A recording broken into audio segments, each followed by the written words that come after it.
Saludamos hasta ahora al señor ministro de Transporte, William Camargo. Ministro, buenos días. Gustavo, buenos días. Un saludo a todos los oyentes. Bueno, estamos pendientes de muchas cosas. El anuncio que usted y el presidente hicieron de una propuesta alternativa para esa línea de metro, para que sea subterránea y que no esté pues sobre la superficie de las calles de Bogotá. ¿Tiene usted pendiente reunión con el alcalde de Bogotá? Sí, señor, esta tarde teníamos una agenda prevista para revisar los temas de infraestructura. Ahí tenemos proyectos viales en el norte y en el sur, la LO, accesos norte, tenemos también el tema de Regiotram, los temas de la tarifa de transporte, y pues aprovechamos para entregar los resultados del estudio de la Sociedad Colombiana de Ingenieros para que pues Bogotá tenga la oportunidad de revisarlos, mirarlo en detalle, y hacer una discusión sobre sensibilidades y posibilidades de que el metro tenga un mejor destino en el borde oriental, que garantice una mejor beneficio-costo y ventajas para todos los bogotanos en los 150 años que más o menos podría estar durando una infraestructura de estas en operación. Señor ministro, además de los costos que, pues, por supuesto, ahí está el gobierno nacional con la idea, y el que tiene la idea también tiene que poner la chequera.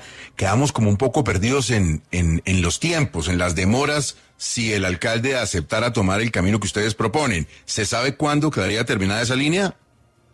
Pues digamos que ahí pueden existir acentos, porque en la práctica, si se concentra, por ejemplo, el proceso de ejecución en el borde suroccidental, entre la 30 y el patio portal, podríamos tener 11 kilómetros de operación en los próximos 2,5 o 3 años. Eso podría adelantar material rodante, construcción y operación, mientras se hacen ajustes y se empieza el proceso de construcción y de ajuste de diseños definitivos en el borde oriental. Allí nosotros tenemos diseños en ingeniería básica avanzada, hay proyectos componentes muy avanzados. Ahí tendríamos, digamos, una posibilidad de ir en paralelo teniendo esa intervención, que además se podría integrar perfectamente con el borde noroccidental, facilitando la integración de la herradura en un proceso que posibilitaría, digamos, una integración de operación en subterráneo en lugar de la que hoy nos han propuesto de un transbordo para todos los usuarios que se muevan del centro de la ciudad o de Bosa hacia Suba, que en la práctica son de 12 a 30 minutos, no solamente para este año, para los siguientes 30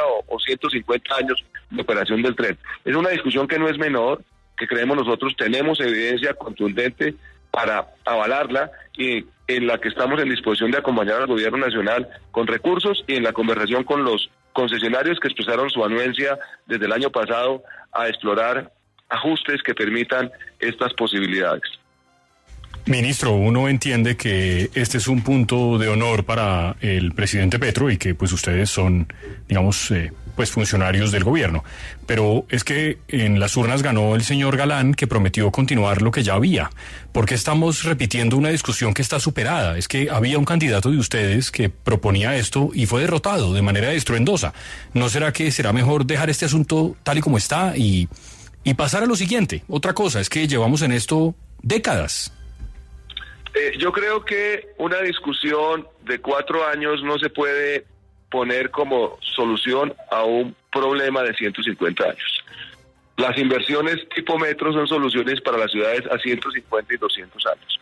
Y cuando miramos los impactos y la pérdida de bienestar por transbordos y tiempos de viaje, sugieren una reflexión que nosotros como ministerio estamos ambientando con información técnica sobre la base de una metodología objetiva, con datos que de manera contundente sugieren un mejor destino para el borde oriental. Nosotros somos respetuosos, obviamente, de las competencias y de las tareas que tiene el gobierno distrital.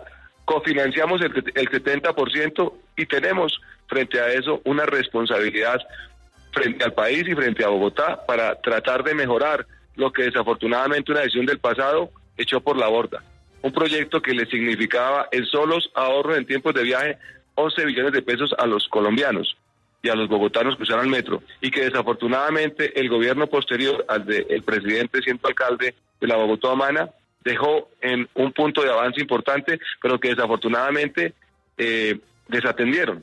Y la evidencia está en que un metro que nos dijeron iba a estar en 2022, después en 2025, va a estar en principio en 2028, pero con una relación beneficio-costo no tan conveniente y con una pérdida de bienestar que todavía sigue cobrándole factura a los bogotanos. Creemos que esta discusión no es de 4 años ni de 8 años, es una discusión de 150 años, y de manera responsable ponemos sobre la mesa evidencia contundente que sugiere una evaluación y posiblemente un cambio de destino en el borde oriental y acelerar obras en el borde suroccidental. Para nosotros no es una discusión superada, ¿sí? Porque realmente estamos hablando del destino de las generaciones siguientes, y en eso creemos que tenemos una responsabilidad importante que ponemos sobre la mesa, porque además cofinanciamos el 70% desde la Nación en ese proyecto. Ahí viene, señor ministro de Transporte, un punto de preocupación. ¿Qué pasaría si el alcalde les dijera, mire, ministro, dígale al presidente que yo los aprecio mucho, que entiendo, pero que como sugiere Espinosa, pues yo estoy aquí, gané con esta propuesta y voy a hacer la línea de metro como se acordó que se iba a hacer y no voy a atender esta sugerencia de ustedes? ¿Le cierran la chequera, le cortan el chorro de los ingresos al alcalde de Bogotá y al proyecto? Pues digamos que nosotros en términos de la primera línea tenemos unos compromisos firmados que seguiremos honrando, obviamente en la medida que los proyectos avancen en la ejecución conforme está previsto en programas. Hoy lo que hemos visto es un patio y una solución para vehículos mixtos y de Transmilenio en la 72. Y de la primera línea, algunas columnas que se están construyendo y unos pilotes sobre los cuales hay preocupaciones también por equipos de geotecnistas frente a su indemnidad técnica. Y eso es lo que queremos discutir tranquilamente con el gobierno, entendiendo que hay un interés también del alcalde Galán para acelerar las obras y dejarle a Bogotá un buen proyecto. Estamos a tiempo de la reflexión y lo que evidencia el proyecto y la evaluación es que inclusive con 4 años de ventaja que lleva el metro, que podría llevar el metro elevado, los beneficios para los bogotanos son mucho mayores si se puede modificar el corredor. Esa es una discusión que no es menor y estamos hablando de algo a 150 años que no es de alguna manera trivial.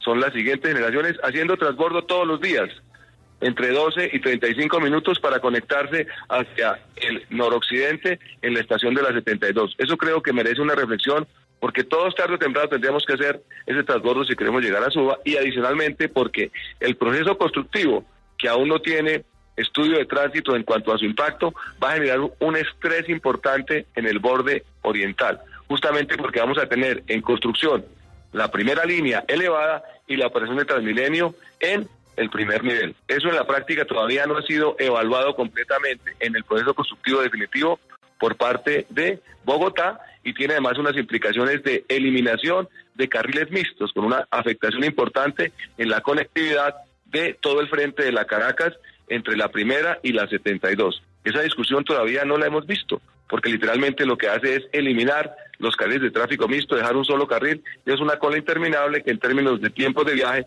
está castigando muy duro, de manera muy fuerte, el bienestar de los usuarios en ese borde oriental. La Caracas ha sido históricamente un corredor de conexión entre el centro y el norte del país, entre el centro y el norte de Bogotá, junto con la séptima y la 30.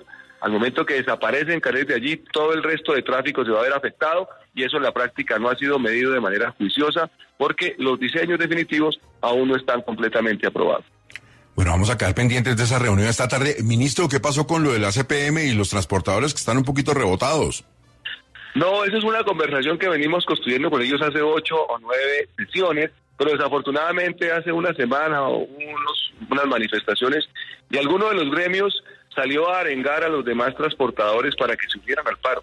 Y eso realmente pues genera cierta molestia en el ministro de Hacienda, en este servidor también, pero seguimos con la mejor disposición para conversar con ellos y encontrar, digamos, un ajuste de esa estructura de costos que reconozca una cercanía o se acerque un poquitico más a lo que es el costo internacional, porque estamos subsidiando ese componente y en últimas es recurso de la nación que se está destinando a financiar una parte o a cubrir una parte de los costos de operación que debe cubrirlo quien necesita transportar la carga. Seguimos nosotros a la expectativa de que podamos retomar la conversación. Hacienda ha planteado sobre eso unos escenarios que han sido conocidos por los transportadores y esperamos poder llegar con ellos a un acuerdo tranquilizador que nos acerque al precio internacional, pero que obviamente no afecte los temas de inflación y de la estructura de costos, pero siempre con la disposición a conversar. Nuestra última inquietud que estábamos hablando ahorita hace un rato con la doctora Lina Vélez, la presidenta de la Cámara de Comercio de Medellín, muy preocupada por las vías 4G de Antioquia, que ella dice si se empantanan, pues son vías que hacen parte de corredores férreos para todo el país, y dice pues que ella ve con buenos ojos la propuesta del 1.000.000 de antioqueños dándole $1.000.000 a las obras. ¿Qué va a pasar con eso, ministro? ¿Cómo han evaluado ustedes ese futuro de las 4G? Bueno, digamos que nosotros hemos prendido algunas alertas sobre algunos proyectos de 4G. Varios de ellos están teniendo problemas en su ingreso esperado porque han tenido menos tráfico del que se había proyectado en los modelos, pero las concesiones tienen una obligación contractual de garantizar los recursos y el cumplimiento de los hitos constructivos, salvo algunos eventos donde por efectos, digamos, de riesgos que no están asociados a ellos, deslizamientos o fallas que se producen eventualmente en algunas zonas, se sustraen obligaciones, pero ellos tienen la responsabilidad de completarlas. Nosotros en eso tenemos la plena garantía de desembolsar los recursos. Allí estamos en algunas conversaciones puntuales con algunos proyectos, el túnel del Toyo, por ejemplo, que tiene un compromiso del gobierno que seguimos honrando. Y en las vías 4G nosotros realmente invitamos a todos los colombianos que se han beneficiado de la construcción de esta infraestructura a que a través del mecanismo que establece la Constitución, que no es pagar recursos adicionales a quien tenga la disposición de hacerlo, sino la valorización, el peaje y el presupuesto de la nación, que cubramos las obras que se van a ejecutar. Allí tenemos varios proyectos en Antioquia que ya materializaron beneficios para los propietarios, aumentaron el valor de sus tierras y el Estado no ha recuperado esos recursos. Tenemos un mecanismo que es la valorización nacional, que ya está en proceso de empezar a generar esa distribución, y es el mecanismo más idóneo, que entendemos además por comunicaciones recientes, la gobernación de Antioquia está en disposición de acompañar. En eso nos podemos sentar con la mayor tranquilidad a revisar con ellos la gradualidad y efectivamente mantener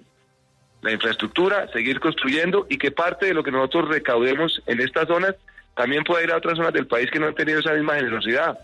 Cauca, Chocó, Guajira, por ejemplo, que también necesitan inversiones y que están atrasadas en infraestructura justamente porque concentramos por una decisión de Estado que acompañamos, pero que obviamente hay que mirarla con acentos diferenciados, corredores principales que hoy en día ya están consolidados en su mayoría, pero que tienen que devolver su mirada hacia otras zonas del país. Por eso hablamos de convergencia regional, tratar de que los recursos, como en la casa, alcancen para todos y no solamente para los que van más adelante. Señor Ministro de Transporte, muchas gracias. Buen día para usted, muy amable por atendernos.